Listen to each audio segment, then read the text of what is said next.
is Hammer Productions? Hammer Productions has been operating about 20 years now. Give or take, little tweaks here and there, but pretty much about 20 years. My name is John Rovito. I am the owner of Hammer Productions Incorporated, based out of New York City.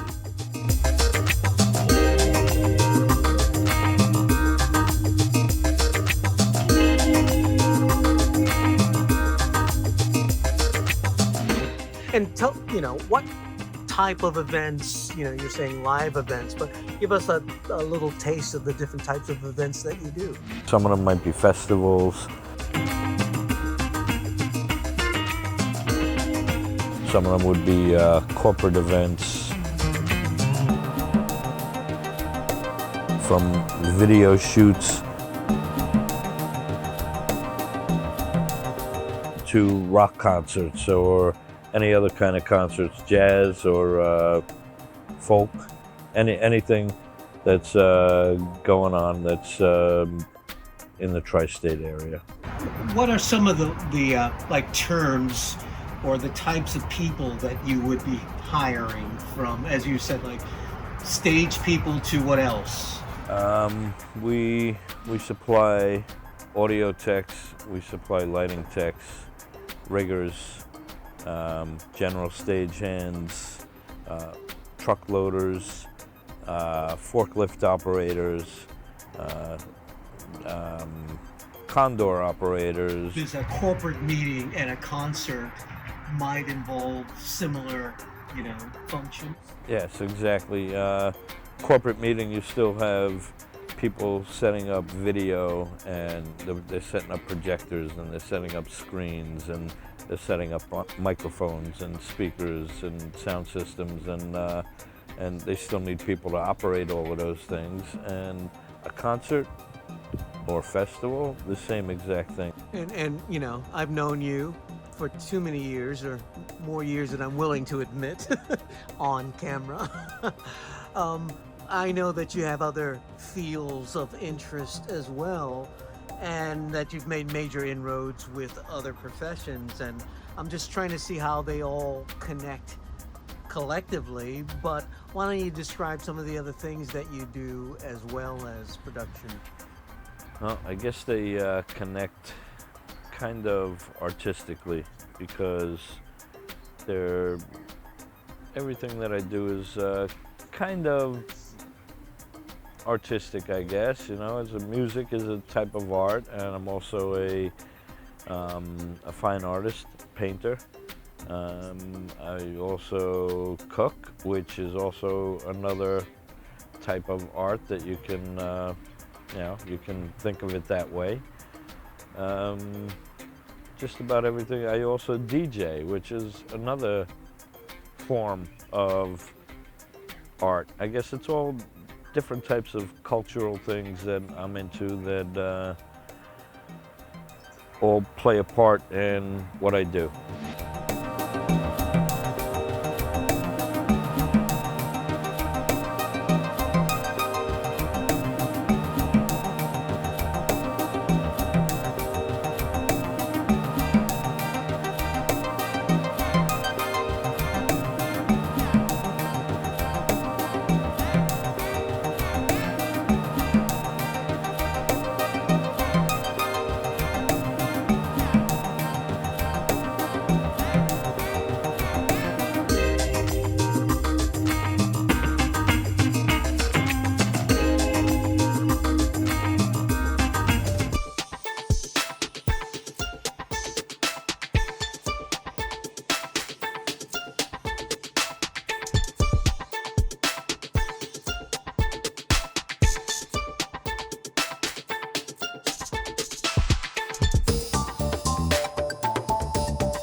We would provide the stagehands that would set up the audio, they would set up the lighting, they would set up the video. They would help set up anything that has to do with the event, where basically the event would come in with different people that would know the basic layout, or actually the actual detailed layout, and I would supply the people that they would need to help them set it up.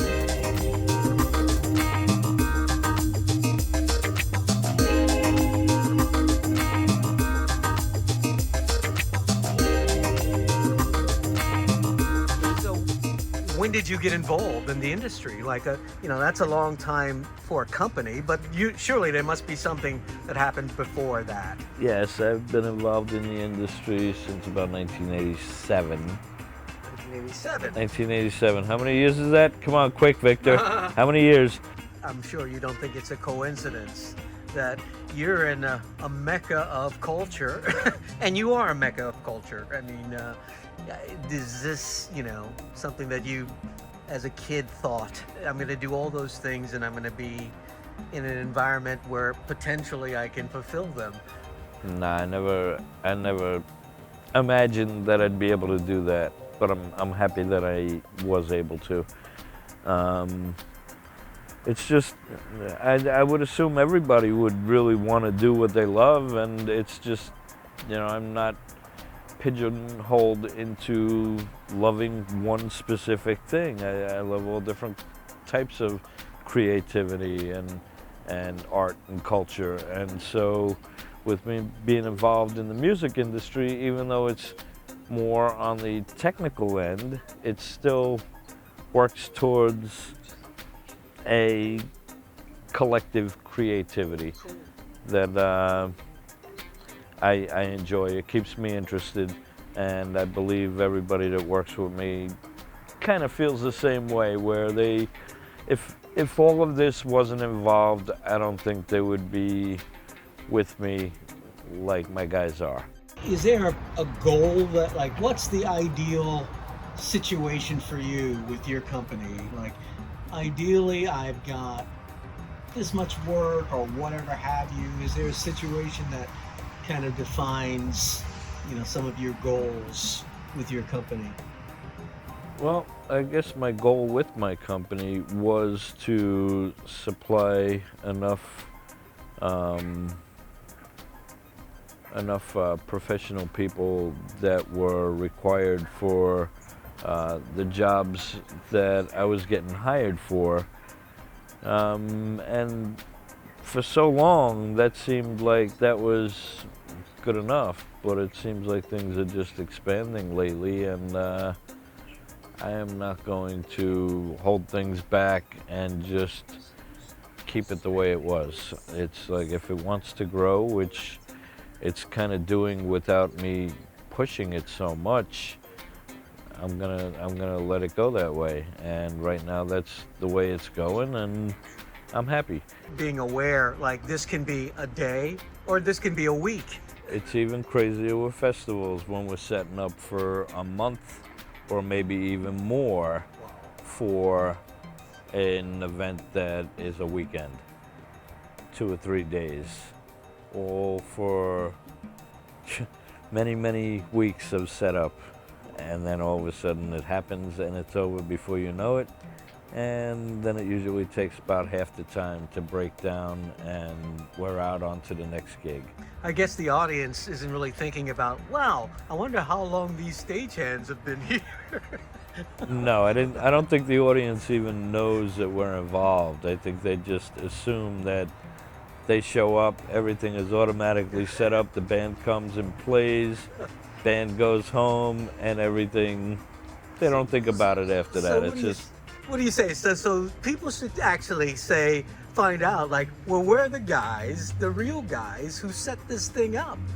They don't care about that. That's not part of the entertainment. That's not what they're paying for. Okay. That's all the behind the scenes stuff that make it happen. If we weren't there, it wouldn't be able to happen, but we're not the entertainment that they're looking for. Even though it is kind of entertaining sometimes, We are not what they're paying for. So, you know, the unsung heroes, ladies and gentlemen, we finally found them. In case you were interested. Here we are. Here we are.